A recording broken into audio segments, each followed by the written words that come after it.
salut à tous, bienvenue aux Capsules de Sport. Et comme d'habitude, je suis accompagné de Damien. Salut Léo, salut à tous. Comment ça va? Ça va bien, on est parti pour l'Ouest sauvage, le Wild Wild West. Ouais, exactement, puisque comme d'habitude, dans nos Capsules de Sport, on va parler de sport insolite. Et pour le coup, celui-là, il est assez insolite, puisqu'on va parler de rodéo. Pas de rodéo comme on l'entend, les rodéos urbains, hein. Ça n'a rien à voir avec ça. C'est vraiment le rodéo au sens américain du terme. On va dire, alors, plutôt même dire nord-américain du terme, parce que c'est un sport, parce que c'est vraiment un sport qui s'est développé là-bas, très populaire. C'est même un ensemble de sports. C'est un ensemble de sports avec plusieurs disciplines. On va vous expliquer tout ça, et on va surtout essayer de comprendre un peu d'où ça vient, comme d'habitude. On parlera des origines et de l'histoire de ce sport. On parlera des compétitions, en tout cas les plus grandes compétitions de ce sport, avec les règles qui sont associées, puisque globalement, quand même, ça se pratique là-bas.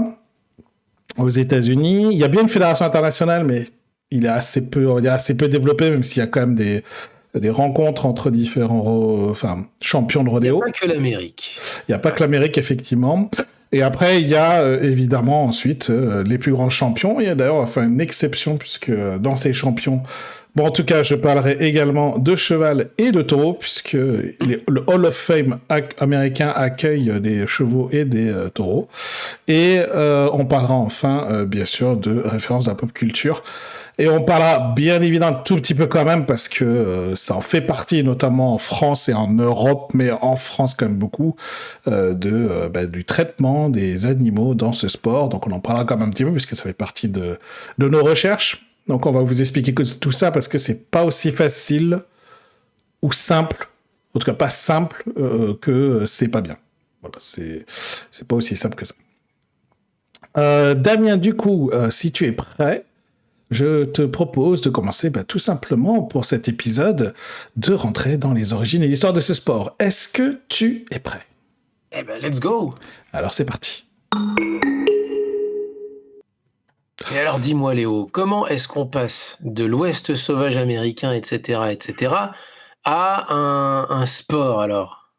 Alors déjà, oui, comment on est passé de là? Alors déjà, avant de commencer par l'histoire, commençons par expliquer le terme. Rodéo vient d'un terme espagnol qui veut dire rodear, qui veut dire en français encercler. Ça se trouve ses origines en Espagne et surtout au Mexique quand même, dans des pratiques de rassemblement du bétail. Donc en gros, tout ce qui était le fait de faire du rodéo, c'était une sorte de pratique, alors pas sportive, je dirais plutôt de compétition. C'était pas du sport au sens compétitif du terme, mais c'était une manière de comparer les meilleurs cow-boys dans la manière dont ils rassemblaient le bétail. Donc en gros, toutes les épreuves qui sont aujourd'hui issues, toutes les disciplines qui sont liées au rodéo sont issues de l'histoire en Amérique du Nord des cow-boys mexicains, les vaqueros au XVIe siècle. Et tout ce qui est rodéo était donc une occasion de démontrer les compétences des vaqueros dans la monte et la manipulation des animaux de bétail. Donc, voilà, c'était un concours de talent, d'agilité, voilà. Exactement. Et les premières compétitions, le premier rodéo documenté, dont on retrouve des traces écrites, c'est à Pecos, au Texas, qui à l'époque était mexicain, je crois, en 1883. Je crois que c'était encore... Non, c'était déjà américain. Ah d'accord, c'était déjà américain.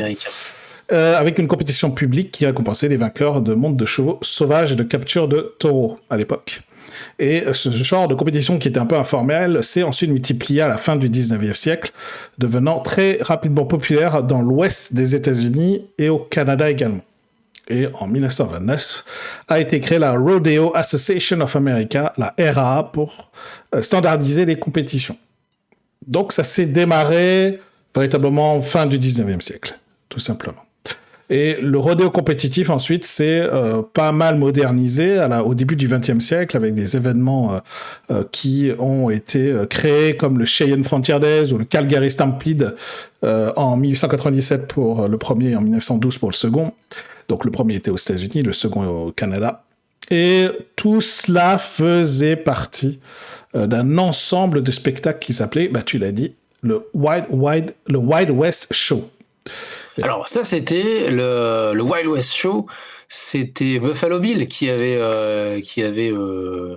alors je sais pas s'il avait breveté ce Non. nom-là, s'il en avait la paternité. le monopole, mais en le tout monopole, cas, oui, le monopole, pardon. le Wild West Show, c'est qu'il appelle la vraiment une marque qui a été portée par Buffalo Bill partout dans le monde en réalité, puisque le Wild West Show s'est arrêté plusieurs fois à Paris, plusieurs fois en Europe, a fait le tour de l'Europe justement pour le côté exotique que ça générait. Côté insolite, et c'était un show ambulant, un show théâtral épique ambulant, et qui est très très documenté d'ailleurs dans la presse de la Belle Époque, et ça a cimenté, si tu veux, pour nous, l'image de l'Ouest américain sauvage. Mais ce qui est intéressant, c'est que derrière, ça a aussi cimenté 2-3 choses pour les Américains, dans le sens où, notamment après la Seconde Guerre mondiale, eh bien, tout le monde s'est mis à la voiture. Et donc, même dans les grandes plaines, malgré le fait qu'aujourd'hui encore, il y en a qui, bien entendu, ont des élevages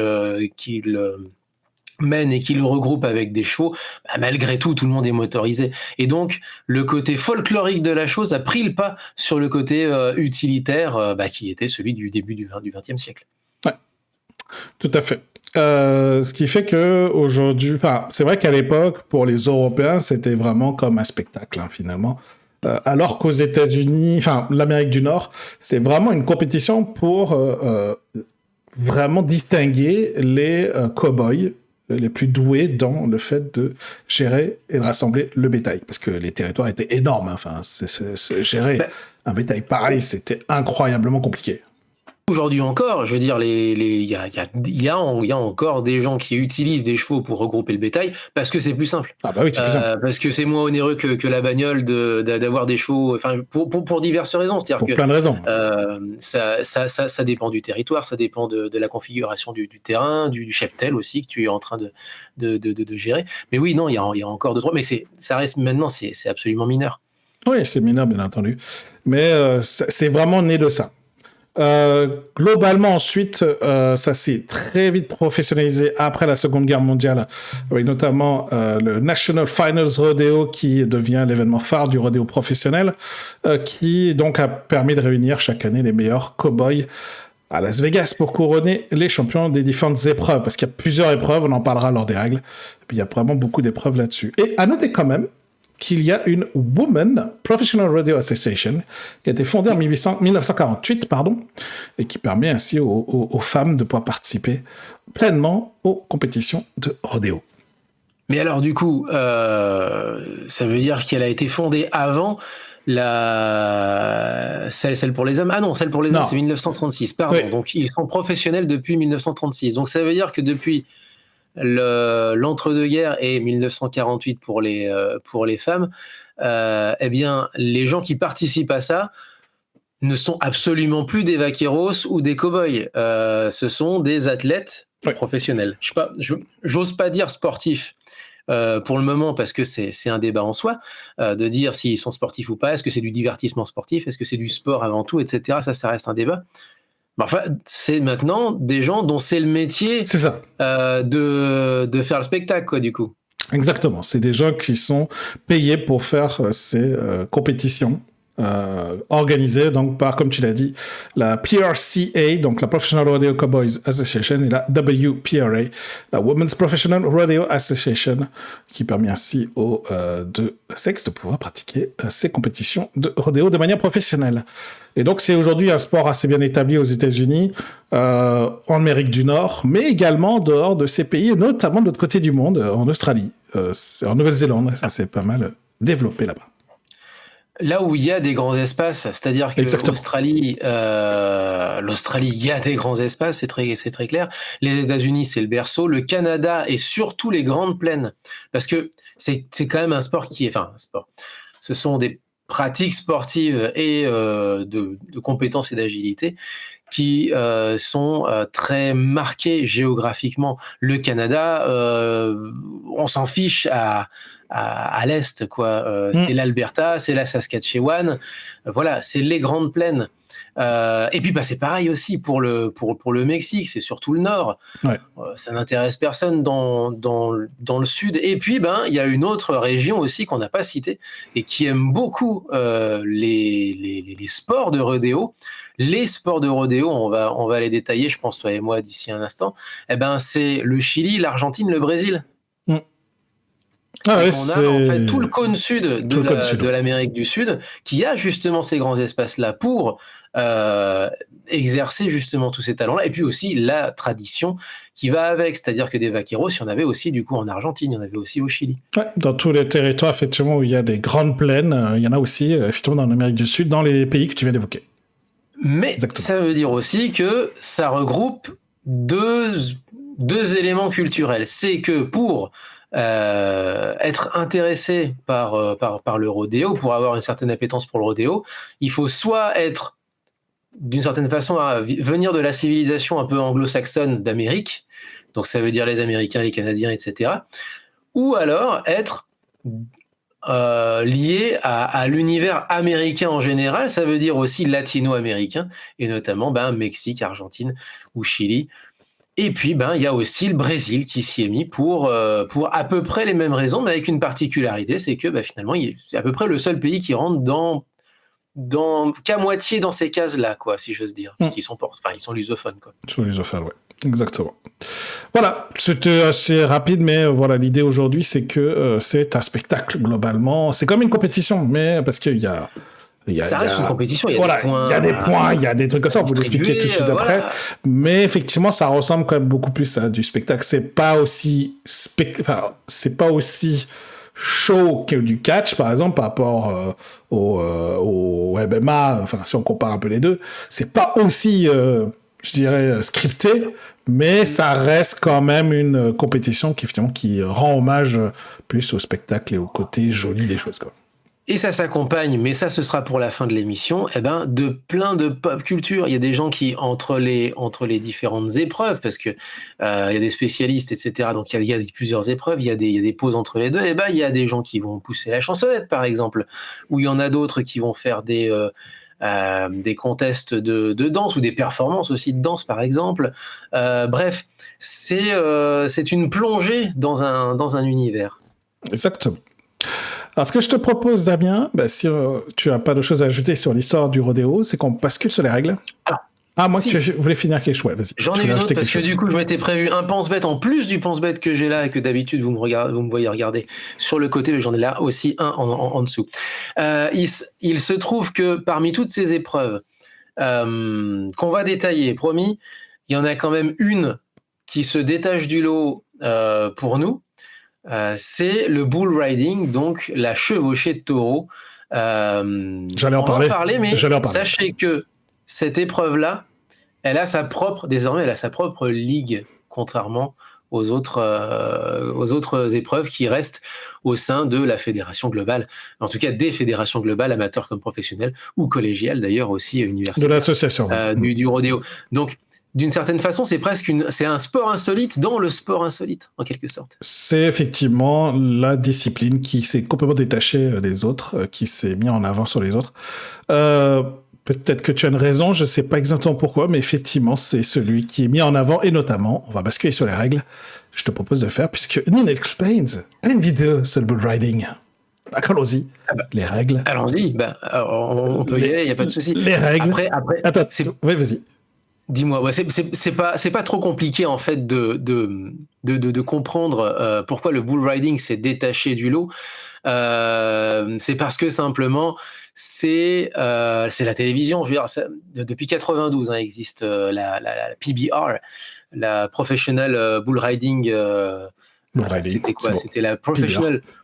Non, pardon, c'est même pas Professional Bull Riding, c'est moi qui dis des bêtises. Ils vont vraiment à l'essentiel. Ce sont des Américains de l'ouest des États-Unis et des Grandes Plaines, Professional Bull Riders. Ils vont pas plus loin, il n'y a pas de ligue, il n'y a pas d'association, de trucs comme ça. Point. C'est juste Professional Bull Riders.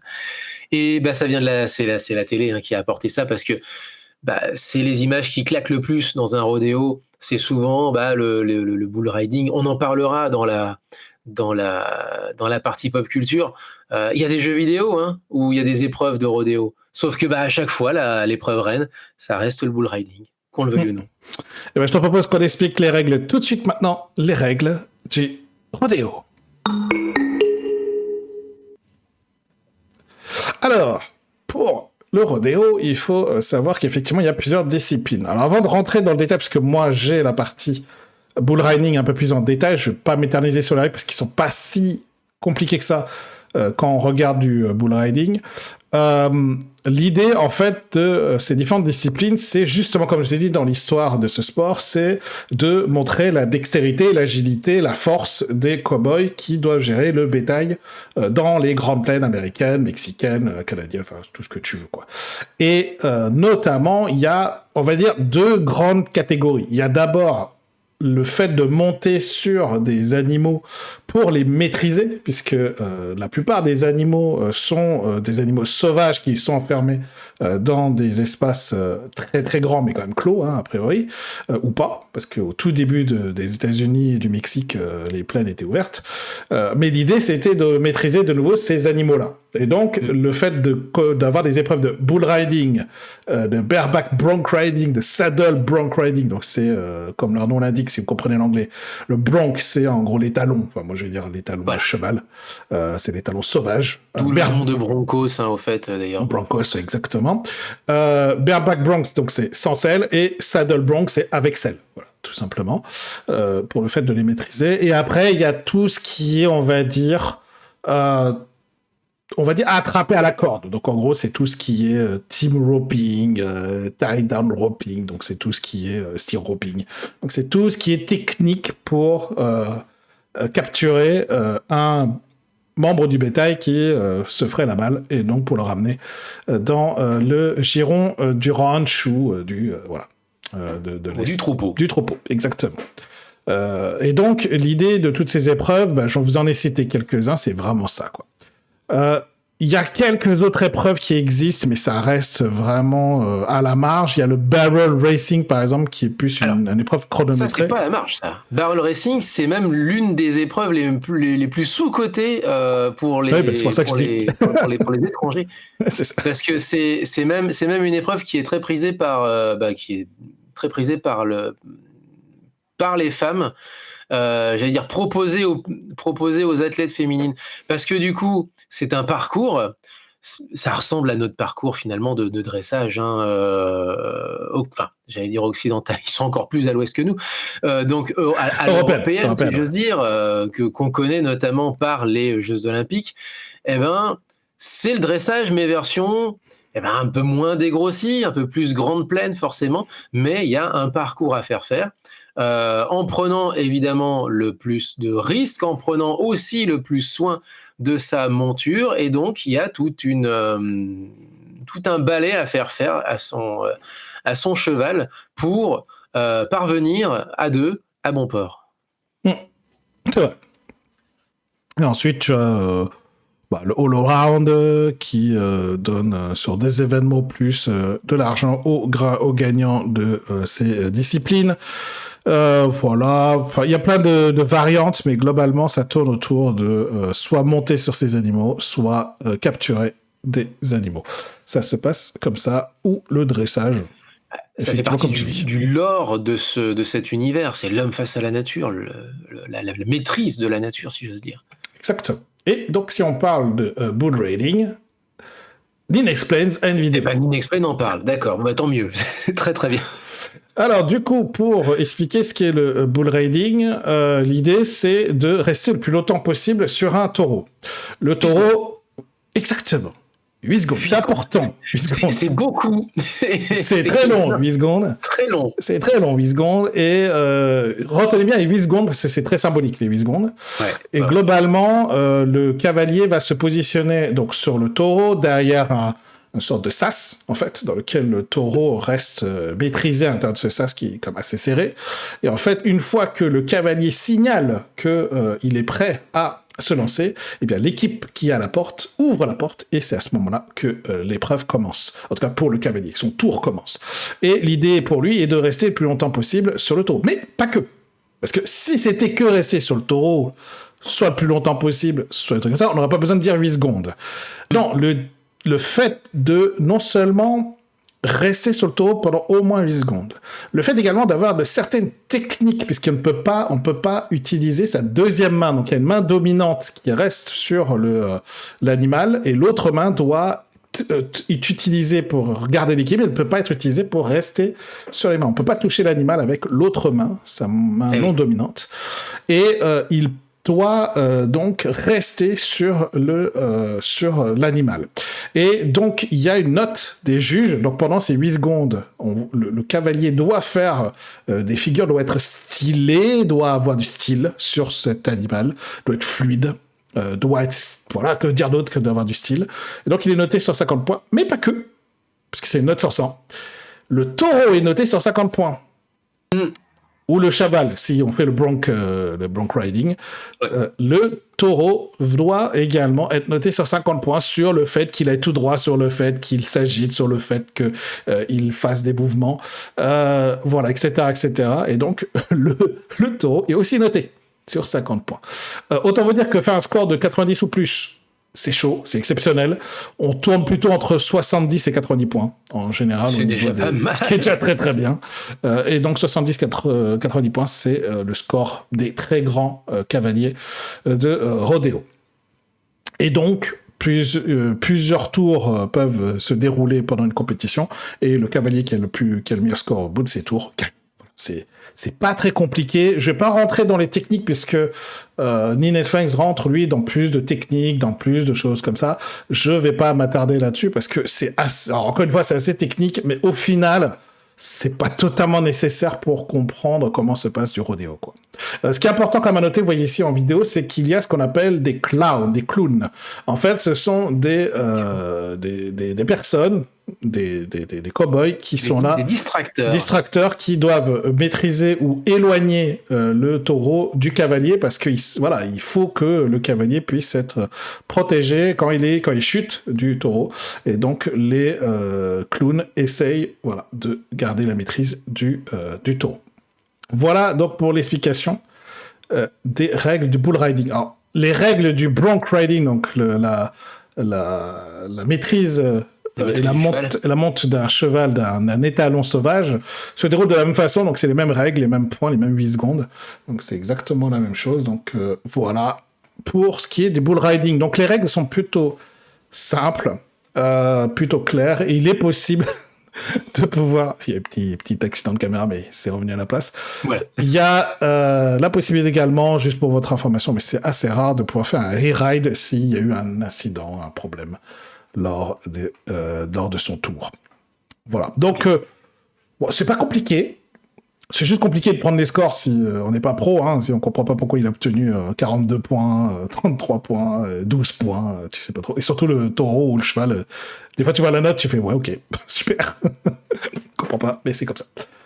Donc au final, c'est un peu comme le patinage artistique au sens où voilà, les notes sont données, tu fais ok, bon bah très bien. On va faire confiance au juge. Voilà, il faut faire confiance au juge et puis, ma foi, faire avec. Hein. On va faire avec, exactement. Je sais pas si tu voulais rajouter des choses, Damien, sur les règles.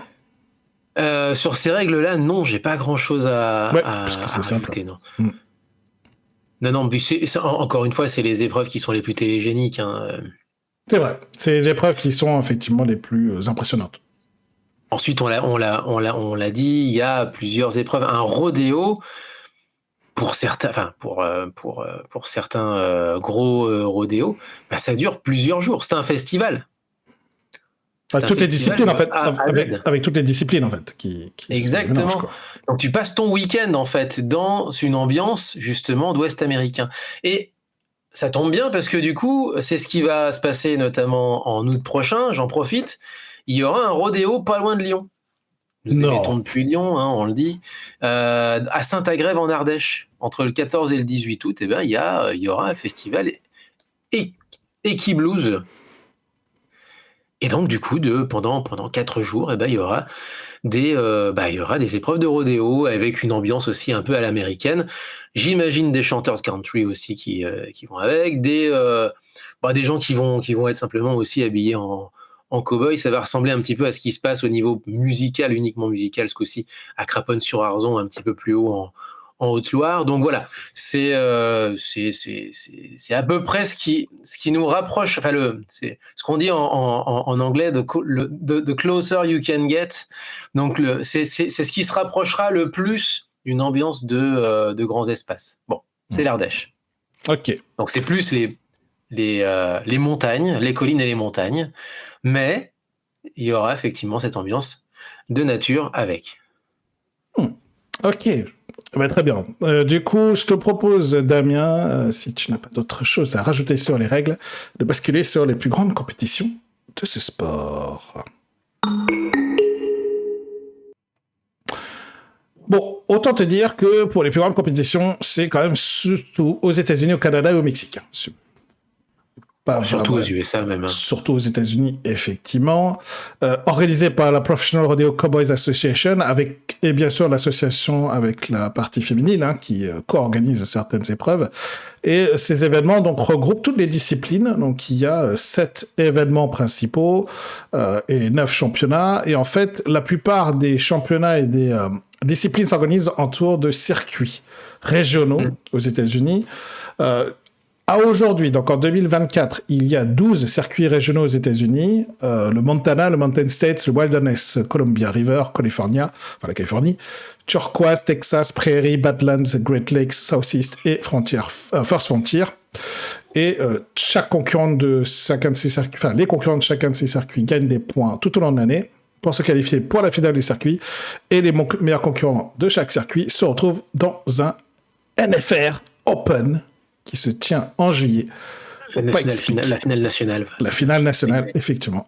Et les gagnants du NFR Open sont couronnés champions nationaux ou champions du monde, parce que, comme toujours aux États-Unis, quand tu es champion des États-Unis, tu es champion du monde, en fait. Tu es world champion. Il n'y a pas vraiment de mondial, en plus. Non, pas vraiment. Mais il y en a. Il y a peu de compétitions internationales. Il y en a un tout petit peu. Mais c'est très soit amateur, enfin c'est un peu comme les sports qui sont trop américains. Il y a des compétitions ou trop nationaux, il y a des compétitions internationaux, mais ça reste à la marge, quoi. C'est pas la plus grande compétition. Parce que les meilleurs éléments étrangers viennent sur les circuits américains. Les Mexicains, par exemple, ou les Canadiens. Ouais. Exactement, c'est le cas des Canadiens, c'est le cas des Brésiliens. Brésiliens, c'est vrai. C'est vrai, ouais. C'est le cas, c'est le cas dans chacun des circuits. C'est réparti sur chacun des circuits. Alors imaginez ces circuits pour les sports collectifs comme si c'était des divisions à la NCAA, par exemple, c'est des divisions régionales, quoi. Exactement. Donc globalement, il y a beaucoup de compétitions qui tournent autour de ces circuits. Il y a aussi d'autres circuits parallèles, mais il y a l'Extreme Bulls, par exemple, ou l'Extreme Banks, qui sont des événements autonomes qui sont un peu... qui sont gérés par la PRCA, mais qui sont un peu à part. Voilà. Alors, donc, globalement, voilà. Dans ce cas-là, il y a la PBR, alors, le PBR. Bull Rider, qui, eux, par contre... ont leur propre ligue, c'est-à-dire que c'est pas un circuit en plus de ce qui est déjà organisé. Là, c'est uniquement du bull riding, déjà pour commencer. Il y a des épreuves individuelles, mais il y a aussi derrière une épreuve par équipe. Et il y a donc une ligue avec des noms. Et je sais que tu aimes les noms américains, tu sais, genre les Riders, les Broncos, les Vikings, tu sais. Je sais que tu aimes bien ça. Est-ce que tu veux que je lise les noms des fameuses équipes participantes au PBR alors? Vas-y, dis-moi, que ça fasse sourire. On est en plein, voilà. On va vous donner de l'exotisme et c'est parti. On a les Arizona Ridge Riders. Ça peut être pas mal, ça aussi. Les Austin Gamblers. Austin au Texas, bien entendu. Capitale. Les Carolina Cowboys, classique. C'est facile. Peut mieux faire. Caroline du Nord, je précise. Le Florida Freedom, parce que les Américains aiment beaucoup les allitérations. Quand vous voyez, par exemple, il y a beaucoup de commerces ou de noms de shows à la télé où il y a des allitérations avec la même lettre. Florida Freedom. Kansas City Outlaws, donc les... hors-la-loi de Kansas City, Missouri, je précise, puisque c'est le côté Missouri est plus peuplé que le côté côté Kansas. Mais il y a aussi une autre équipe du Missouri, le Missouri Thunder, le Tonnerre du Missouri. Il y a aussi le Nashville Stampede, donc la ruée de Nashville. Il y a les Oklahoma Wildcatters, donc Wildcatters. Donc on un est petit jeu de sur mots. c'est le jeu de mots pour le troupeau sauvage, les troopers sauvages de l'Oklahoma d'une certaine façon. Une autre équipe du Texas, parce qu'il n'y a pas que Austin, ce serait quand même dommage d'avoir qu'une seule équipe au Texas, Texas Rattlers. Et enfin, et c'est plus surprenant, mais pourquoi pas, il y a une équipe de New York, les New York Mavericks, qui sont basés à Brooklyn. Et New York, je connaissais pas les grandes plaines de New York, mais tu me l'apprends.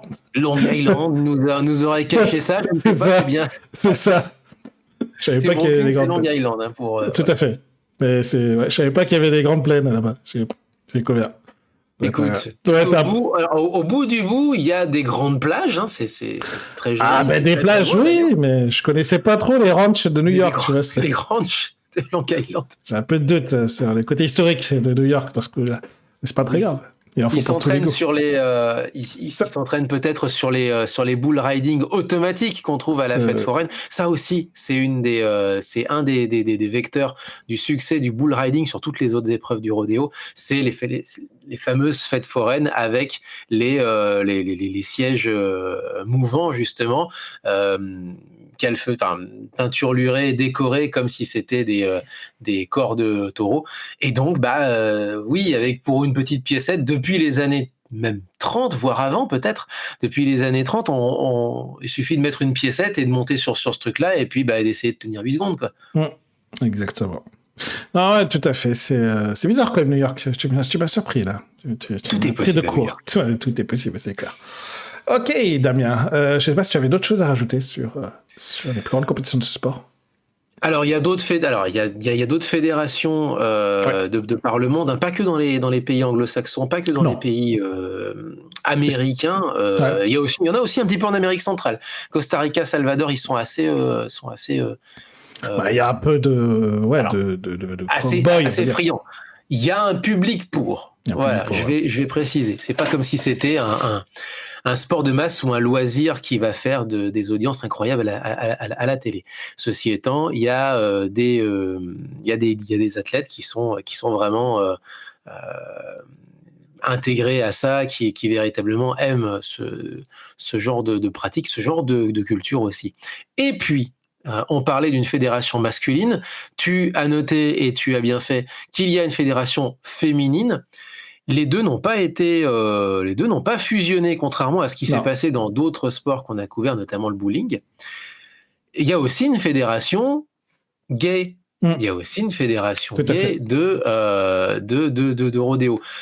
Justement pour les mêmes raisons, c'est-à-dire que chacun veut rester entre soi, et notamment la fédération qui est la plus grosse, celle des hommes bien sûr, a choisi, c'est un choix aussi de leur part, de ne pas intégrer, de ne pas fusionner avec la fédération féminine, histoire de co-organiser ça, mais à deux entités, et de laisser de côté ceux qui font leur coming out. C'est très américain, c'est assez particulier, mais cette fédération existe, et puis tout à fait. elle est pas minuscule, si j'ose dire. Elle n'est pas énorme, mais elle a une taille relativement conséquente. On a un nombre de licenciés effectivement qui est assez important par rapport à d'autres, on va dire, équivalents gays ou homosexuels dans d'autres sports, on va dire. C'est une des, on va dire, des fédérations qui est déjà autonome, parce que c'est rare déjà d'être autonome, et ensuite c'est aussi une des rares qui ait une taille significative, en fait. C'est surtout ça qu'il faut dire. Avec des épreuves, avec des choses comme ça qui existent pour... Et surtout, elle est indépendante. Elle est indépendante, tout à fait. Dans d'autres sports, même des sports très très connus, il y a des organisations justement pour les athlètes LGBT+. Ou des clubs, même des clubs sportifs qui sont dédiés à ça. Sauf que souvent, en fait, quand ces gens se regroupent en association, c'est des comités, c'est des choses qui sont intégrées, si tu veux, à la grande famille. On va maintenir les formes. C'est intégré à la grande famille. Le sport est censé être inclusif. Sauf que là, on est sur une manière d'envisager le sport qui est un peu différente. On n'est pas dans... c'est pas l'olympisme, quoi. C'est du divertissement sportif et c'est d'une certaine façon de la culture folklorique aussi. Et donc, ça fait appel à d'autres controverses, si j'ose dire, d'autres manières de voir le monde. Et donc, il a fallu que ces gens-là s'organisent eux-mêmes et par eux-mêmes et pour eux-mêmes. Tout à fait. Non, c'est quelque chose qui est effectivement particulier aux États-Unis. Faut pas se leurrer par rapport à la communauté gay. Est-ce que c'est tout, Damien? Est-ce que tu as tout dit? Est-ce que tu veux dire un petit mot par rapport aux animaux, parce qu'on a parlé des athlètes? Alors, je vais en parler lors des sportifs légendaires un tout petit peu, donc tu pourras me faire quelques mots. Je vais aller assez vite parce que du coup, je vais mettre en avant effectivement quelque chose qu'on ne fera peut-être plus jamais dans les capsules, c'est mettre en avant non seulement les sportifs humains, mais aussi des sportifs animaux. Alors, juste avant ça, on va juste en terminer. Si tu le veux bien, dans ce cas-là, on parlait de folklore, justement. Eh bien, justement, le rodéo, au-delà du traitement des genres, des sexes, etc., et du folklore qui va avec, eh ben, c'est aussi un sport qui a mauvaise presse auprès, et c'est normal, des défenseurs des droits des animaux, et encore plus en Europe où c'est assez souvent assimilé à de la corrida en plus de ça, puisque d'une certaine façon on maltraite des animaux. Alors entre la corrida où on met à mort et le rodéo où on essaie de tenir assis sur un taureau en furie, il y a quand même un monde. Mais ceci étant, c'est vrai que de fait il y a un risque d'animaux blessés. Et donc ces gens qui se sont regroupés en association, pas que la PETA, mais vraiment d'autres associations qui ont montré du doigt justement les risques que ça pouvait faire encourir aux animaux. Là, ils se sont fait entendre. Alors certains ne se feront jamais entendre complètement dans le sens où ils demandent l'interdiction pure et simple du rodéo. Et là, c'est un débat qui est vraiment américano-américain puisque ça touche aussi, on le disait, aussi à leur folklore et puis aussi à leur manière aussi un peu de voir le monde, les animaux, les humains, etc. Mais ils sont pas restés sans rien faire en disant on vous zute. Depuis une quarantaine d'années, il y a quand même pas mal de choses qui a évolué, la présence de vétérinaires, le fait que justement les chevaux sauvages qui sont vendus comme sauvages, on rappelle que c'est du divertissement sportif, ils sont vendus comme sauvages en réalité, ils sont pas du tout sauvages, ils sont même carrément dressés à faire des galipettes pour essayer de désarçonner leurs humains. Aussi, hein. Et donc, d'une certaine façon, il y a des choses qui se sont rationalisées dans la manière d'envisager aussi les risques qu'on fait encourir aux animaux. Et par contre, évidemment, il reste toujours des possibilités, malgré cela, d'animaux blessés. Oui. De toute façon, c'est vrai que c'est très compliqué à partir du moment où on met des animaux en compétition, on va dire ça comme ça. C'est compliqué de voir ça. Après, c'est vrai qu'on a toujours cette différence culturelle entre l'Europe et les États-Unis, où, tu l'as dit, chez les femmes cow-boy, il y a cette épreuve effectivement de dressage intégrée dans la compétition de rodéo. Enfin, après, comparer ça avec la compétition de dressage ou voilà, des trucs comme ça, il y a un respect comme de l'animal qui existe. Après, encore une fois, oui, il y a des accidents. Il y a des endroits où il y a de la maltraitance animale dans les fermes de rodéo, dans les ranchs, il y en a, évidemment. Mais comme partout, même en France, dans les élevages de chevaux, il y a des problèmes. Il y a des problèmes aussi. Même dans les élevages de chevaux. Même dans les élevages de chevaux où on dit que l'équitation est très, très, très noble en France parce que c'est associé à une autre culture, encore une fois. C'est une histoire différente de la manière dont on a créé nos compétitions en Europe autour des chevaux. Finalement, ça n'est pas toujours tout rose non plus. Donc, je pense qu'effectivement, comparer ça à la corrida, c'est un peu exagéré. Dire que c'est très bien comme sport au sens traitement animal, oui, il y a quelque chose qu'il faut clairement améliorer et on peut continuer à s'améliorer. Maintenant, comme tu l'as dit, il y a eu des efforts quand même. Enfin, on l'a surtout remarqué quand moi j'ai regardé des vidéos de différentes époques, il y a clairement une différence du rodéo des années 70 et le rodéo des années 2020. Il y a une grosse différence dans déjà l'état de santé des chevaux, des taureaux, on voit. tout de suite la manière dont ces animaux se retrouvent dans les compétitions. On voit que la santé est quand même un tout petit peu meilleure, au moins physiquement, ça se voit. Donc voilà, après, c'est un débat, ça se discute, et encore une fois, tant qu'on est tolérant et qu'on a de l'échange, je pense qu'on peut progresser dans le traitement des animaux à n'importe quel endroit de la planète.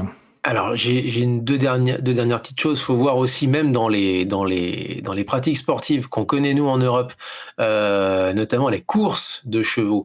Faut voir le traitement qui leur est réservé à la fin de leur carrière. Et donc, du coup, nous-mêmes, de notre côté de l'Atlantique, c'est pas jojo, notamment pour la gestion de la retraite de ces athlètes équins. Et puis, l'autre, alors, je veux pas non plus passer pour les défendre en disant qu'il y a des progrès. Ça reste quand même, et là je remets en perspective le traitement des humains aussi. C'est quand même un univers qui est rétrograde. N'oublions pas que, alors c'est des gens qui de plus en plus, et tant mieux, jouent avec leurs animaux, même si ça reste un jeu dangereux, mais ne les mettent plus, si tu veux, aussi en danger qu'avant. Mais ça reste encore une fois. Je veux dire, fondamentalement, c'est un univers qui est tourné vers le folklore, le passé. C'est pas, tout à fait. C'est pas du tout un monde d'une c'est pas très progressiste. Progressisme acharné. C'est pas très progressiste, on est d'accord. C'est pas très progressiste. On va dire que, voilà, c'est pas pour rien qu'il y a une association gay à part. On va dire ça comme ça. Si on en est là, alors, après, c'est compliqué, c'est pas que ça, mais il y a c'est en partie lié, on va dire. Mais ça fait quand même partie d'un univers où, c'est un peu ça quand même. C'est ça, en fait. What did you expect, en quelque sorte? C'est ça. Est-ce que tu t'attendais à ça? Mais bon, on va pas s'éterniser là-dessus, parce qu'on pourrait en parler des heures. C'est le côté moins friendly, effectivement, même si, malgré tout, ça a un peu plus... Alors, heureusement, d'ailleurs, sinon on n'en parlerait pas aujourd'hui, ça a un petit peu plus à nous offrir quand même que le côté rétrograde de la chose. Il y a quand même il y a toute une culture à découvrir. Mais faut pas l'occulter pour autant. Voilà, elle fait partie de cette culture.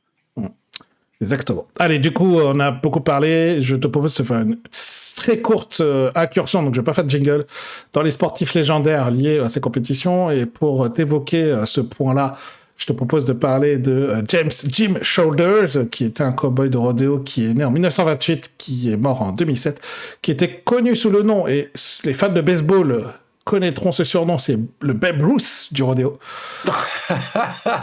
Il a remporté 16 championnats du monde de Professional Rodeo Cowboys Association, notamment un All-Around World Champion en 1949, 1956 jusqu'à 1959. Il a été champion du monde de monte de taureau, donc le bull riding, 51 puis 54 à 59 d'affilée. Et enfin champion du monde de bronc riding sans selle, de 1950, et puis 1956, 57, 58. Donc, autant te dire qu'il a dominé les années 50. Voilà, autant être clair. Et il a aujourd'hui un record qui a été dépassé depuis par Guy Allen et Trevor Brazil, qui détiennent tous les deux 26 titres. Mais voilà. En 2020. Mais c'est quand même lui le Babe Ruth. C'est lui la légende. Alors tu me parles de ça, donc Babe Ruth, donc voilà, on est avant la Seconde Guerre pour Babe Ruth, mais tu me parles des années 50. Les années 50, pour les cinéphiles, c'est la grande époque des westerns. Westerns, oui, tout à fait. Les westerns de John Wayne, la plupart, c'est les années 50 jusqu'au début des années 60. Et ensuite, il y a les années 70 avec nos fameux western spaghetti qu'on connaît bien en Europe. Mais la grande traversée, les trucs comme ça, enfin voilà, c'est les chevauchés ou avec les noms de western qui se ressemblent les uns et les autres, et les scénarios aussi d'ailleurs. C'est les années 50. Donc on est en plein dedans en fait. Exactement. Et dans la même époque, un cheval a été intronisé au Hall of Fame en 2011. C'est Warpaint, qui a été donc un cheval qui a un taux de désarçonnement, donc c'est le taux de cow-boys qui n'ont pas réussi à se manière pendant les 8 secondes, de près de 90%. Donc autant te dire qu'il y avait très peu de cow-boys qui pouvaient rester dessus. Et ça a été vraiment un cheval qui a vraiment dominé la fin des années 50 et qui a permis de tout simplement tenir très longtemps en haut de l'affiche avec des notes de folie. Le bucéphale des temps modernes. Ouais, exactement.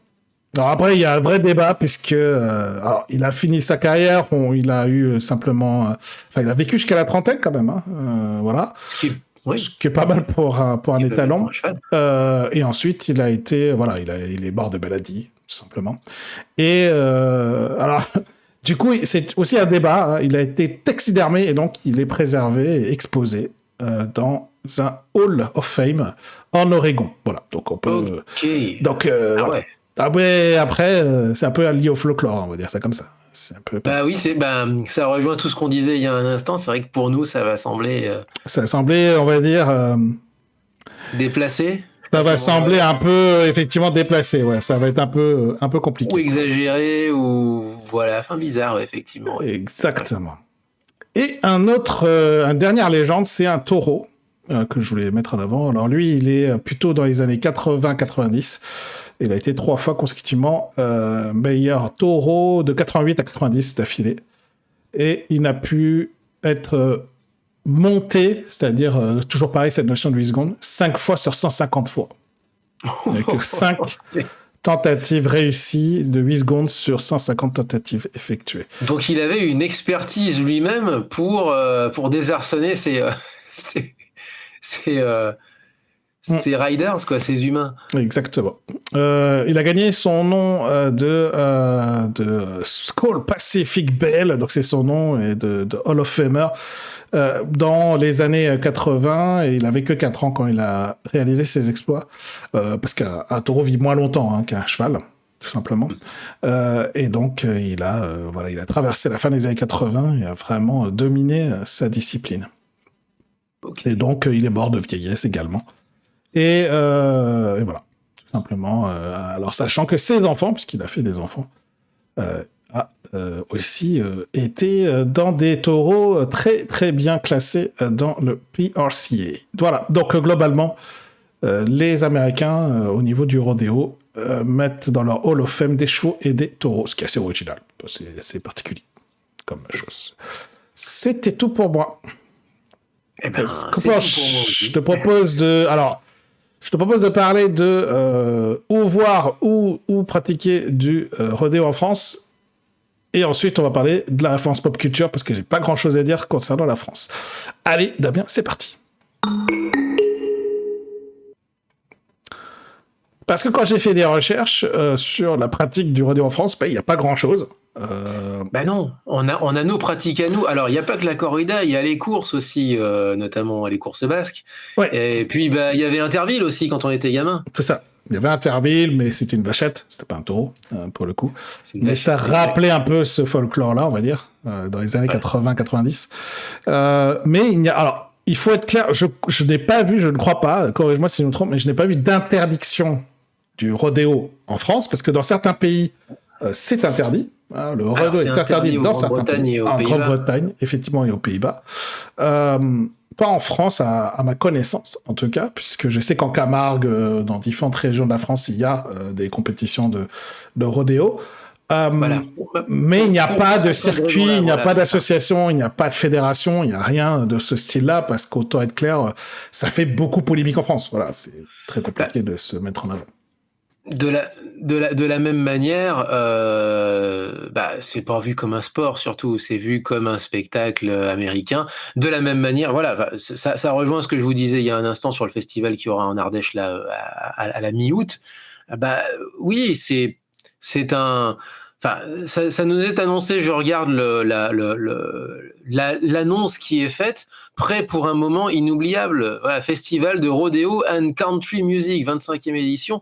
Donc, c'est du fun, c'est pas du sport, quoi. Ouais, c'est vraiment c'est du folklore, c'est du show, tout simplement. Après, il y a la chaîne officielle de la PBR, donc la Professional Bull Riders, qui existe sur YouTube. Donc, vous pouvez regarder les résumés des compétitions, les Hall of Fame, les meilleurs extraits. Donc, ça, vous pouvez regarder sur YouTube sans problème. Après, il faut parler anglais, évidemment, pour comprendre tout ça. Mais ça existe. Et après, je sais pas si tu avais d'autres choses, mais moi, j'ai pas vu grand-chose. Tu as annoncé la compétition qui avait lieu près de Lyon, mais pour le reste... Ouais. Mais tu Tu n'as pas réussi à trouver de résumé de la finale nationale, par exemple? Si, alors la PBR, il y a sur le site de la PBR, il y a sans aucun problème. Même de l'association PRCA, il y a tout ce qu'il faut dessus. Mais voilà. Sinon, sur les chaînes de télé, alors il y avait des tentatives de diffuser sur l'équipe, même sur Eurosport, je crois, mais ça a pas, ils ont pas souhaité le faire parce qu'il y a eu des levées de boucliers contre la diffusion de rodéo en France. Ça dépend. Alors, voilà, aux États-Unis, par contre, ESPN. Non, c'est open. Oui, ESPN, c'est open. Bien sûr. ESPN, et j'ai trouvé ça très très amusant parce que c'est pas compliqué à trouver et en fait tu te dis mais attends, ce truc-là existe pour de vrai. Je savais qu'il y avait des chaînes, par exemple, de musique country, ça c'est pas un souci. Oui, bien sûr. Il y a des awards, par exemple aussi, pareil. Et donc de la même manière, les gens ont bien dû s'organiser aussi pour le rodéo. Eh bien oui, il y a une chaîne qui s'appelle The Cowboy Channel. Pourquoi faire compliqué? Parce que pourquoi faire compliqué? Et donc qui effectivement est centré sur la culture, enfin sur le rodéo et la culture qui va avec. Donc voilà. Exactement. Donc voilà, donc si vous voulez regarder ça, c'est plutôt sur les chaînes YouTube, si vous voulez observer tout ça, c'est quand même le plus simple. Bah c'est ça, c'est avec un VPN et etc. Mais c'est voilà. Non, YouTube tu peux, YouTube. ESPN, pas besoin de VPN. Alors ESPN, oui. ESPN c'est payant, donc c'est encore autre chose. Mais... ESPN, c'est pour ça, je te dis, le plus simple c'est YouTube, si vous voulez regarder ça. Voilà. En ligne. Du coup, Damien, je te propose d'enchaîner immédiatement avec les références de pop culture. Et je vais commencer pour les références de pop culture. Parce qu'il y a quand même un spectacle et un show tout à fait officiel qui est à Disneyland Paris, évidemment. Le Wild West Show. Qui n'existe plus. Et oui, qui n'existe plus. Le Buffalo Bill. Qui était très populaire et qui a vraiment rayonné à Disneyland Paris. Qui n'existe plus aujourd'hui, mais qui était une des facettes les plus représentatives de la culture américaine en France. C'était ce Wild West Show. Alors on trouve sur YouTube des vidéos de choses, donc je te montre. Qui était collé au cinéma du Disney Village. C'était la salle juste à côté, et ça qui n'a pas survécu au Covid déjà, donc à la baisse de à la fin de la fréquentation, puisque du coup plus personne n'avait le droit de se déplacer, et puis du coup au coût de l'entretien des chevaux,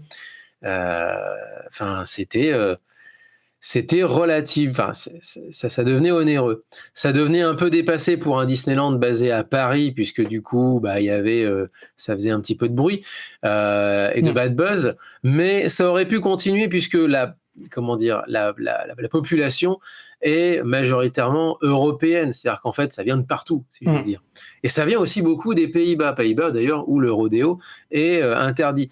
Tout à fait. Donc c'était aussi pour eux la seule manière d'en voir, et de manière en plus relativement safe, puisque vous le voyez juste à l'écran, c'est des acteurs, quelques chevaux et des gens dans des costumes. Donc c'est pas énorme. Par contre, c'était cher.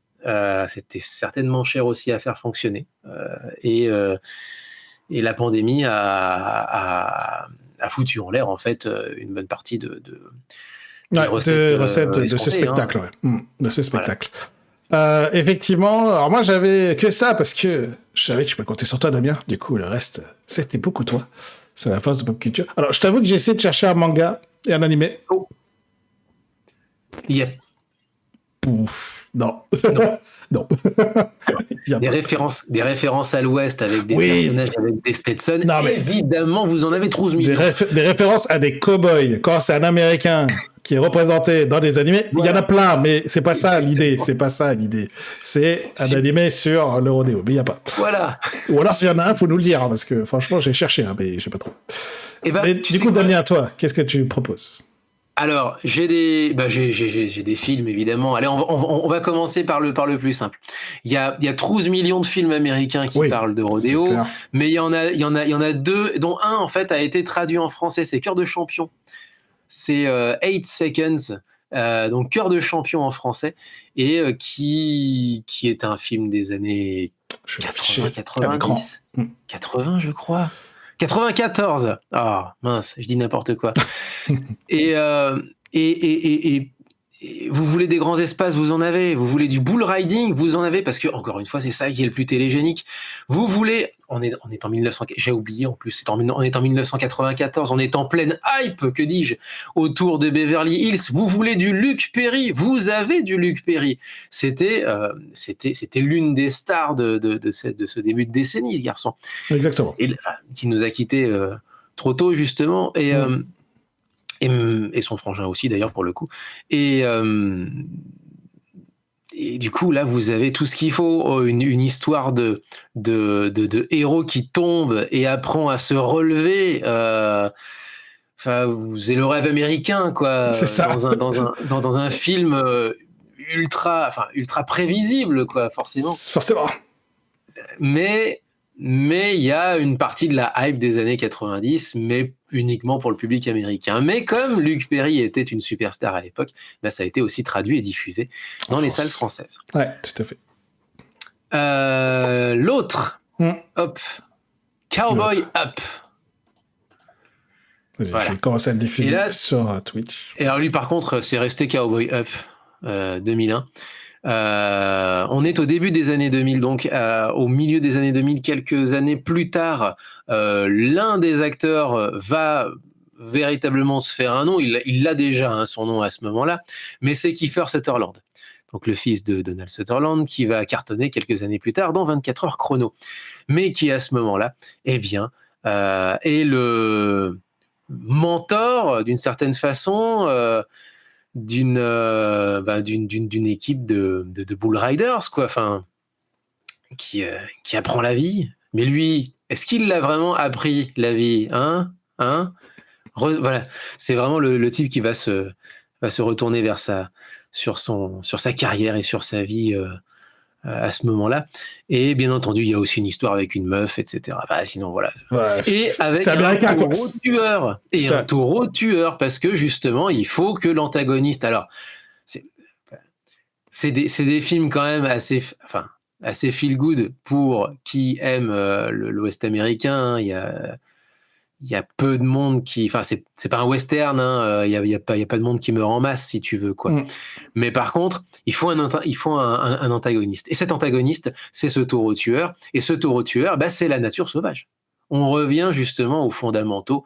Et j'ai même pas envie de dire qu'on en revient, on n'en est jamais parti. C'est ça. En réalité, on reste dans le... religieusement sur les fondamentaux du rodéo, l'homme face à la nature. Voilà. C'est ça, exactement. Non, mais après vous avez des kilotonnes de films. Et alors, c'est pire encore lorsqu'il s'agit évidemment de la musique. Et quelle musique incarne le mieux les grandes plaines américaines que la musique country? Musique country dont la capitale est au pied des Appalaches, donc au pied de la montagne, paradoxalement. Mais c'est comme ça, c'est l'Amérique, pays de toutes les contradictions. La musique country, il y a des milliards de chansons autour des cow-boys, autour du rodéo. Par contre, des chansons plus spécifiquement autour du rodéo, autour de la pratique du rodéo, il y en a quelques-unes. Je ne sais pas. Alors, du coup, bêtement, j'ai appuyé sur X sur sur ma petite liste, et donc je ne sais plus ce que je t'avais dit en premier. En premier, je crois que j'ai Cody Johnson et Reba McEntire. Ça s'appelle Dire Rodéo. Alors, je peux pas mettre la musique parce que je sens que je vais me faire... Dire Rodéo. Je vais me faire dégommer par Twitch et par YouTube. Mais il n'y a pas de souci, simplement, effectivement, là, on est en plus des grands espaces, des clichés qu'on connaît, etc. Là, on est sur une chanson qui parle spécifiquement du rodéo, avec donc des références dans la chanson, les rimes se font comme ça, etc.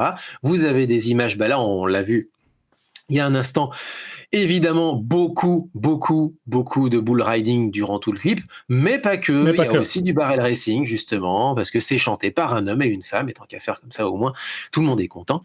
Regardez comment on est inclusif, mais en même temps, c'est vrai, ceci étant, là, pour le coup, c'est peut-être une des chansons à peu près intelligentes par rapport à ça. Donc dire Cowboy, qui peut-être au sein du monde de la country, la chanson qui, je pense, incarne peut-être le mieux, effectivement, ce courant au sein du courant. Et l'autre, c'est Chris Ledoux, de mémoire, je crois. Ouais, Chris Ledoux, de Cowboy's Hat. The Cowboy's Hat. Et là, on est plus sur une métaphore de la vie, quoi. Tu sais, voilà, tu vis comme, on dirait en France, un maquignon, un vrai, quoi. Tu sais, voilà, tu vis comme un vrai. Et en fait, il utilise pour, comment dire, cette chanson d'encouragement personnel à destination de son public, eh bien, la métaphore du rodéo. Voilà, c'est un petit peu moins recherché d'une certaine façon, mais la métaphore y est, et je pense que c'est ce qui incarne le mieux, alors non pas cette fois-ci le rodéo, mais le cliché qui va avec. La manière dont le rodéo se raconte lui-même, voilà la différence. Peut-être un petit peu plus subtil. À côté de ça, je crois que je t'avais mis une compile de. Ouais, mais je ne vais pas le faire parce que c'est. De chansons, mais alors sur le net, c'est pas ce qui manque. Hein. Ouais, c'est ça. Puis surtout, sans son, c'est un peu compliqué. Voilà. Eh ben, je vais essayer de te retrouver. Voilà. Ah, les messages, ça y est, je les ai à nouveau. Bon, très bien. Alors, pour terminer, puisqu'il n'y a pas de manga de rodéo, et on peut le comprendre, eh bien, il y a quand même des jeux vidéo, mais c'est pas aussi simple que ça.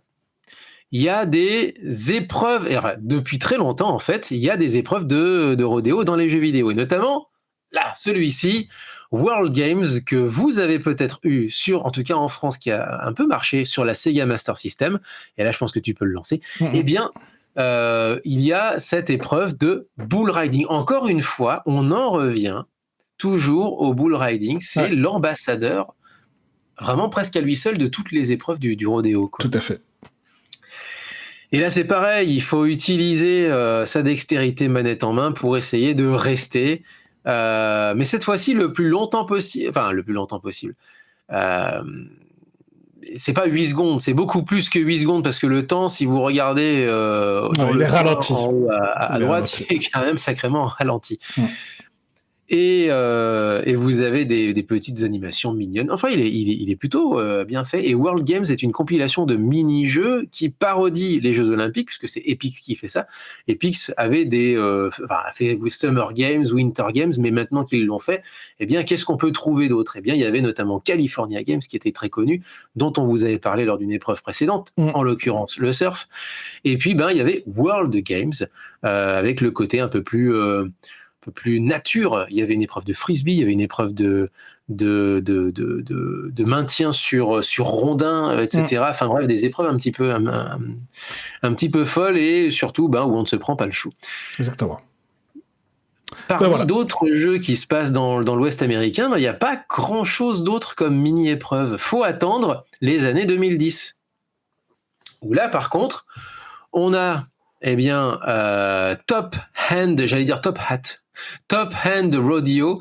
On est aux alentours de 2013, et là vous avez donc cette chaîne qui teste ça, un petit peu l'équivalent américain de jeuxvideo.fr et .com dans les grandes années, d'ailleurs dans ces mêmes années 2010.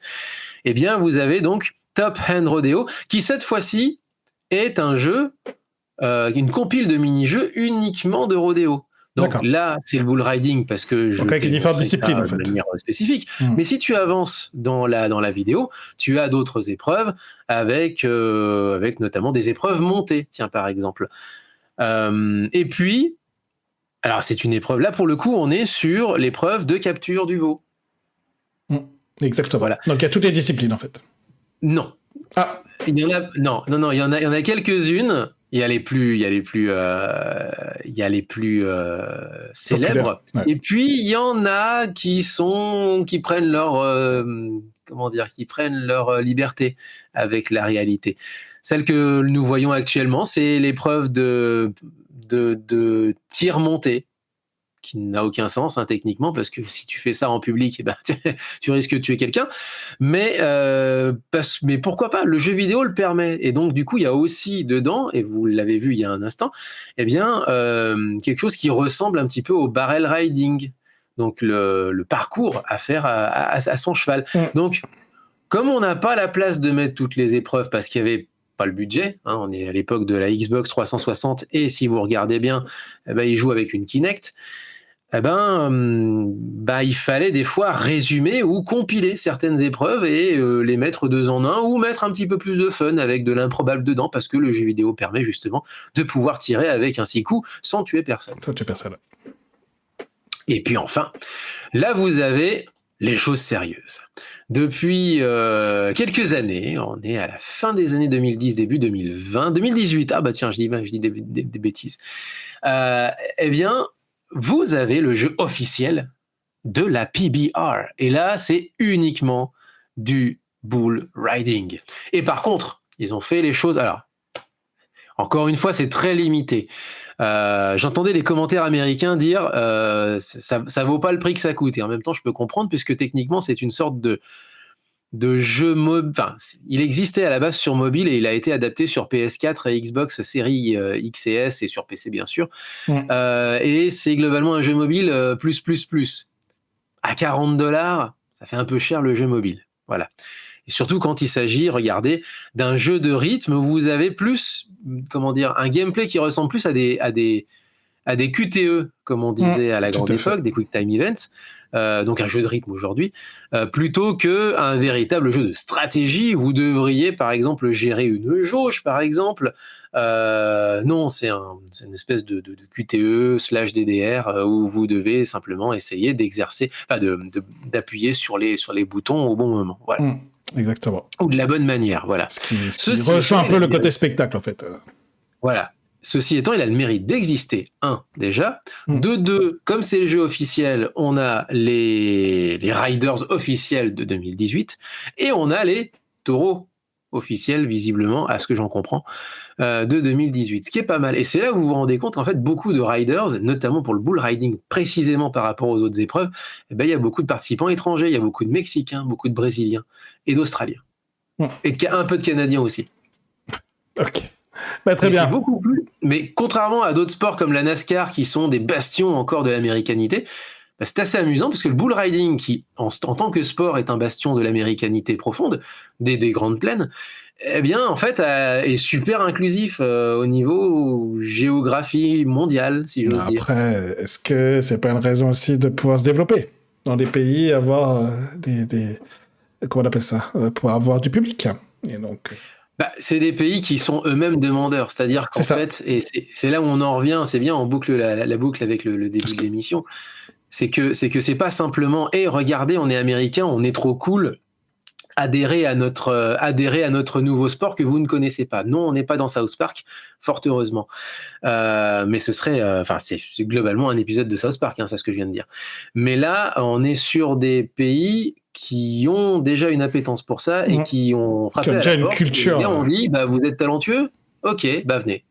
Oui, il y a une culture du rodéo et surtout, il y a déjà un public pour. Donc, en gros, si tu ramènes des gens de leur nationalité dans ce championnat de très haut niveau, autant te dire que si ces athlètes ou ces cow-boys étrangers, ces cow-boys étrangers gagnent, tu peux être fier de ton pays. Donc, globalement, je tire un peu sur cette fibre-là aussi, quand même.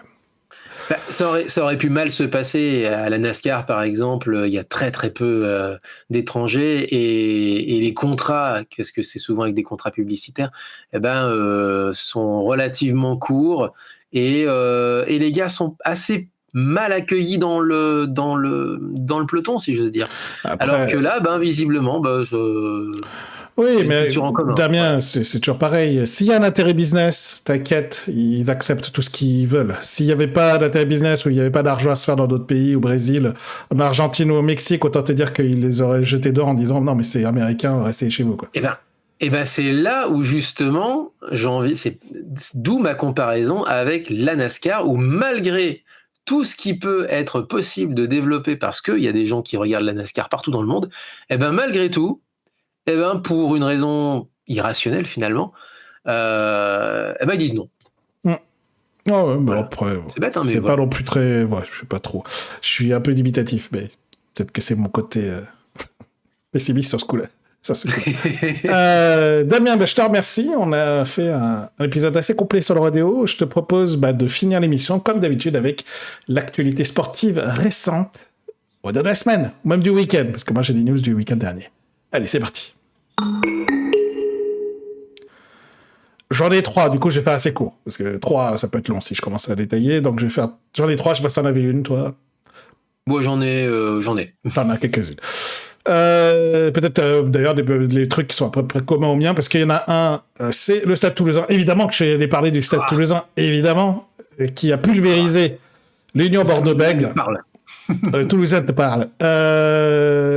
Qui a pulvérisé l'Union Bordeaux-Bègles en finale de top 14, 59-3. Score record. Score record, 23e titre de champion de France pour Toulouse, doublé championnat d'Europe, championnat de France pour la 3e fois aussi. Et c'est assez fou parce que moi j'ai vu le match. C'est. En fait, moi Alors, tu connais un peu la rivalité entre Toulouse et Bordeaux en tant que métropole, hein, entre les deux métropoles proches l'une de l'autre. Autant te dire que je pense que j'avais un peu mal pour les Bordelais dans leur fierté, parce que là, autant te dire que c'était leur première finale pour l'UBB en tant qu'UBB. En tant qu'UBB, parce que c'est avec le Bordeaux, c'est encore autre chose. Tout à fait. Mais en tant qu'UBB, c'était la première fois, et autant te dire que moi, quand j'ai vu le match, au fur et à mesure que ça avançait, alors ça restait, on va dire, encore raisonnable jusqu'à la 63e minute, je crois. Et à partir du moment où on a fait rentrer nos remplaçants côté Toulouse et à la 64e, bah, en fait, ils sont encaissés essai sur essai. Je crois qu'à chaque action de Toulouse, il y a eu un essai. Et donc, ça a porté le score. Même après les 80e minutes où les Bordelais ont tenté de sauver l'honneur en essayant de marquer un essai du côté de Toulouse, ils se sont fait voler le ballon et ils sont pris un essai de retour. Donc, ça a été à tel point. Enfin, moi, je suis désolé de le dire comme ça, mais moi, en tant que fan du Stade Toulousain, ça faisait un peu... Enfin, j'avais mal pour eux et ça faisait un peu pitié, quoi. Et c'était... Gêné pour eux. Ouais, j'étais un peu gêné pour eux parce que franchement, à un moment, on est content de gagner, mais jusqu'à ce point-là, j'ai fait waouh. C'était assez triste. Alors, bien sûr, ils ont eu des blessés, ils ont eu plein de choses. Mais au final, comme d'habitude, hein, tout le monde part sur la même ligne de départ, mais c'est à la fin, c'est Toulouse qui gagne, hein, comme d'habitude, de toute façon. Voilà, ce vieil adage. Exactement, jeu de main, jeu de Toulousain, comme on dit. Voilà, c'est ça. Bon, en tout cas, doublé magnifique, et je me pose la question de qu'est-ce qui peut arrêter Dupont. Bon, si, une blessure, parce que la France n'a pas gagné la Coupe du Monde parce qu'il était blessé. Donc la seule chose qui peut l'arrêter, c'est une blessure. Parce qu'il y a les Jeux Olympiques qui arrivent. Donc autant dire que Dupont, s'il te fait Sevens, Coupe d'Europe, Championnat de France, et il te fait les JO, il gagne la médaille d'or derrière. Je sais pas ce qu'on peut dire de superlatif pour Dupont, je ne sais pas quoi dire, en fait. Moi, j'y crois pas à la France, médaille d'or en Sevens. Un médaillé, oui. Médaillé, clairement. Mais en or, non. Je sais pas. En fait, je sais tellement pas ce que peut faire Dupont, même à 7. Parce que le problème du 7, la caractéristique principale du rugby à 7, c'est qu'à toi tout seul, tu peux marquer un essai. C'est-à-dire qu'il suffit de transpercer une ligne. Donc si Dupont est suffisamment fort pour faire gagner son vis-à-vis ou faire même gagner un 2 contre 1, autant te dire qu'il défonce n'importe quelle équipe en face, hein, autant être clair. Sauf que la France a certes gagné le World Series, et notamment en grande partie grâce à lui. En petite partie, mais on n'avait pas, un petit peu comme dans un bon vieil épisode de Dragon Ball Z, on n'avait pas les Néo-Zélandais, les Fidjiens et les Sud-Africains dans leur forme finale. Non, bien This sûr. is not even my final form. Non, bien sûr. Mais quand même. Parce que même dans leur forme finale, j'ai du mal à croire qu'ils arrêtent Dupont, mais on verra. Hein. Mais la France médaillée, il y a clairement moyen d'aller chercher une médaille, et ça, c'est historique. Rien que ça, je prends juste l'hypothèse où Dupont remporte tout ça. C'est juste, je dis, si le scénario c'est qui remporte tout ça, qu'est-ce qu'on peut dire de Dupont, en fait? On lui élève une statue, voilà, c'est tout. Qu'est-ce que tu veux faire d'autre? En France, tu élèves une statue. Même les Anglais, ils disent non, mais qu'est-ce qu'on peut dire Dupont pour lui. Même les Anglais qui détestent les Français, ils disent non, mais Dupont, c'est le meilleur joueur du monde cette année. Donc je fais oui, c'est vrai, mais même les Anglais, ils l'avouent. C'était compliqué pour eux de le dire, mais ils le disent quand même. Bon, allez, je suis trop attardé là-dessus. Juste un petit court mot sur le Tour de France qui a démarré plus tôt que d'habitude, puisque les JO obligent, hein, donc le Tour de France a dû démarrer plus tôt. En plus, la Tour de France a démarré en Italie, ce qui est, je crois, une première fois que le Tour de France part depuis l'Italie. Et ben, pour le coup, en partant d'Italie, hein, tu penses que c'est pas la première fois? Ouais, en tout cas, traverser l'Italie, oui. Le Tour de France, traverser l'Italie. Mais partir d'Italie, je suis pas sûr qu'on soit parti d'Italie. Traverser l'Italie, oui, mais partir d'Italie, je pense pas. Faudrait corrige-moi, tu verras. En tout cas, de partir d'Italie, ça a fait plaisir aux Français qui ont peut-être eu moins l'impression qu'ils se sont gagnés les 2 premières étapes. Romain Bardet a gagné la première étape et donc a endossé le maillot jaune à ce moment-là. Et le deuxième jour, le Français Kevin Vauquelin s'est joué du peloton et a remporté la deuxième étape à Bologne, ce qui est quand même assez fou. En fait, bon, après, depuis, ça s'est un peu calmé au niveau des étapes. Mais c'est cool déjà, je suis totalement d'accord. Il faut féliciter les deux coureurs français, c'est incroyable d'avoir déjà dans l'escarcelle 2 étapes, parce qu'il peut en appeler d'autres, ce genre d'exploit. Bon, la victoire finale, non, c'est clairement non, mais des victoires d'étapes, ça fera toujours... Alors, il faudrait que ça ait lieu en France quand même, ça ferait plaisir quand même, d'avoir des Français qui peuvent voir ça en vrai, en live. Et c'est l'un de mes coups de griffe, d'ailleurs. Ah, oui. Ouais. C'est l'un de mes grands... Pas déception, je suis plutôt furieux d'ailleurs pour le coup. Alors évidemment, le contexte politique en France est ce qu'il est et très exceptionnel pour le coup. C'est même pas assez exceptionnel, il est très exceptionnel. Simplement, de rage, beaucoup de monde a commencé à faire tourner un mème, pas forcément directement visant un camp politique plutôt qu'un autre, mais un mème dans lequel on voit des spectateurs zombifiés dans un stade avec une citation qu'on attribue à George Orwell, 1984. Ces spectateurs zombifiés et ce texte nous disent en substance, eh bien que globalement l'être humain a été abruti par le sport. Il n'y a rien de plus con. C'est-à-dire qu'en fait, c'est paradoxalement, et notamment en France, et à plus forte raison en France, et ça montre bien à quel point on méprise le sport et à quel point, malgré tout, ça pourrait être en plus un magnifique facteur d'inclusion. Parce que rendez-vous compte, ce même week-end où les gens se sont retrouvés traumatisés par le résultat du premier tour des législatives, les handballeuses juniors ont été championnes du monde.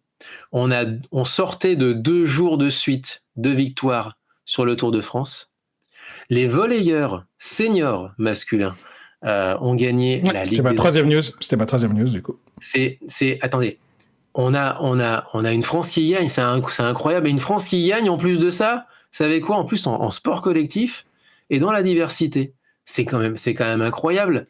Et par contre, non, derrière le sport c'est nul, ça abrutit, c'est l'opium du peuple. Non, le divertissement, éventuellement, l'overdose de divertissement, ça je suis d'accord. La télé, effectivement, comme disent d'ailleurs plusieurs chansons, j'en ai une en tête de Calogero par rapport à ça, qui décrit quelque chose d'assez fatal et qui s'est passé à Grenoble. Mais l'abrutissement de divertissement, c'est pas pareil que le sport.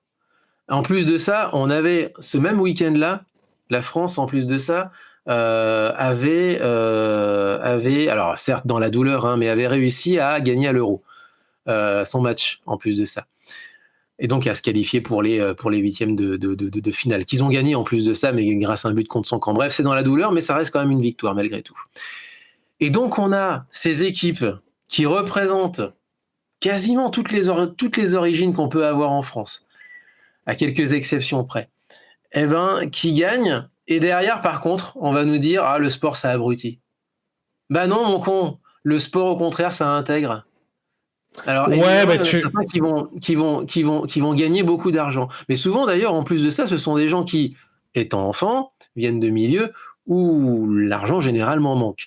Donc, évidemment, ils apparaissent comme des nouveaux riches, avec des carrières relativement courtes en plus derrière. Mais, malgré tout, bah non, je suis désolé, c'est pas l'abrutissement par le sport qui a fait voter pour les partis extrémistes, les gars. Ouais. Alors si c'est ça le message, zombifiez vous-même. Si c'est ça le message, je pense que c'est pas lié à partir du sport. Je pense que c'est surtout dû au fait que certains idéalisent le sport comme étant quelque chose qui doit être social. C'est-à-dire associatif, santé, tu vois. Le sport ne doit être que quelque chose qui sert à la santé des gens, au truc comme ça. Dès que ça devient une compétition, c'est à partir du moment où ça devient professionnel, etc. Donc c'est pour ça que l'image du stade a probablement été choisie. C'est pour représenter un peu ce côté professionnel des choses et compétitif du sport. Effectivement, je pense que dans certaines populations je dirais, un peu élitiste, on va dire ça comme ça. C'est effectivement vu comme l'opium du peuple, parce qu'en gros, vous avez vu ces abrutis, ils ont de la violence, ça génère des trucs comme ça. On peut faire un débat encore une fois très long. Avec le côté élitiste, parce que c'est souvent en plus vu comme c'est un ascenseur, le professionnel est un ascenseur social, même du handball. Hein. Pourtant, les filles, elles gagnent pas des 100 et des 1000, je peux te dire. Mais ces gamines qui viennent d'être championnes du monde, elles vont avoir une carrière professionnelle, elles vont pouvoir vivre de leur passion. Et vivre de leur passion sans qu'on leur demande quelle est son origine, etc. C'est juste qu'elles sont bonnes sur le terrain, point. Donc, par contre, effectivement, vu des élites, c'est du sport professionnel, donc ça abrutit. Ce qui est complètement con, et c'est justement ce mépris du sport, mais quel qu'il soit, hein, parce que même quand c'est du sport amateur, il y a toujours une sorte de retenue derrière, même si elle est moins marquée. Quand c'est professionnel, forcément, pas mal de gens se lâchent. Mais ce mépris du sport, eh ben, il nous empêche de voir tout ce qui peut être positif malgré une situation qui est quand même pas, effectivement, qui est pas folichonne. Hein. On vient de se taper Covid plus inflation. C'est pas super joyeux. Et malgré tout, eh ben, il y a des gens qui gagnent et on n'en parle pas. Oui, après, encore une fois... Enfin, on va pas faire un débat maintenant parce qu'il est déjà tard et on a déjà largement débordé de la durée habituelle. Mais c'est vrai que globalement, je suis un peu d'accord avec toi. On pourra faire... Enfin, c'est vrai qu'on pourra faire un capsule spécial plus tard, mais parce que ça rejoint un peu nos podcasts rugby à l'époque. Mais c'est vrai qu'aujourd'hui... il y a ce côté élitiste qui est souvent surreprésenté dans les médias et surreprésenté dans les choses... Enfin, dans les... endroit plutôt à forte visibilité dans lequel en fait les gens s'expriment sur le fait que les jeux vidéo c'est pas bien, les mangas c'est pas bien. Dès que ça devient quelque chose qu'ils ne maîtrisent pas ou qui est un peu étranger pour eux, même si c'est pas étranger au sens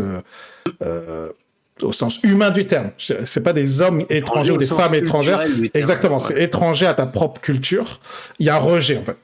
Et ce qui est fou, c'est que la plupart des personnes qui aujourd'hui font du sport, font du sport de manière professionnelle, qui font du jeu vidéo de manière professionnelle aussi, hein, tout ce qui est studio d'animation en France, studio de jeux vidéo en France, c'est très méprisé par les investisseurs, par les choses comme ça, qui sont l'élite, en fait, ceux qui investissent de l'argent dedans.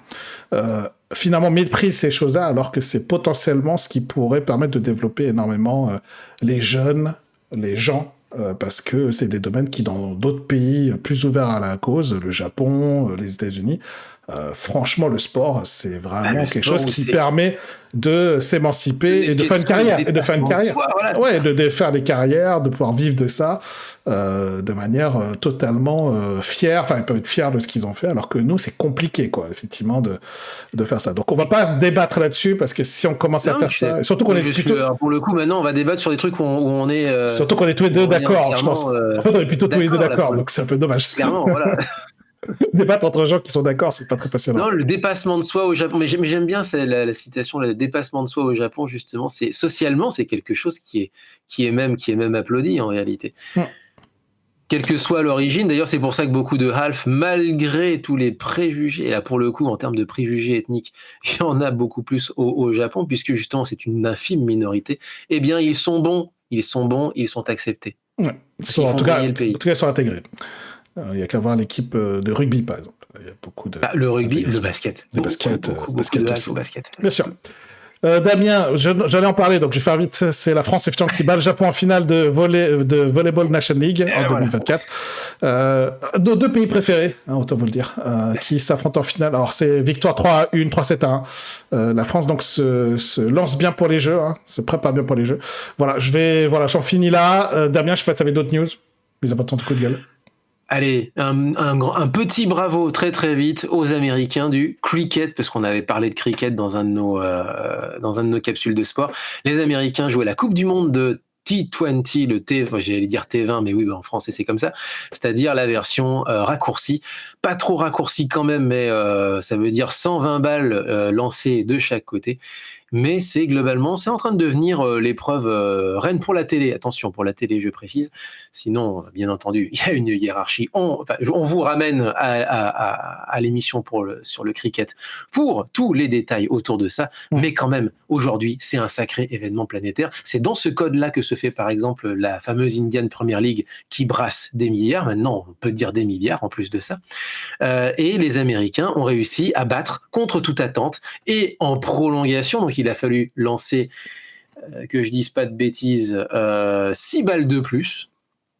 Eh bien, il a fallu lancer donc un super over. Eh bien, ils ont réussi à battre le Pakistan, rendez-vous compte. Les Américains, alors il y en a la plupart du temps en fait qui sont d'origine en réalité indo-pakistanaise, mais qui sont pas forcément là en tant que mercenaires. Ils n'ont pas été payés comme on pourrait parler d'une équipe de handball du Qatar, par exemple.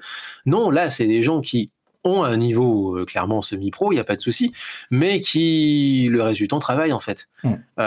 Plus peut-être un ou deux peut-être spécialistes en plus, et c'est à peu près tout.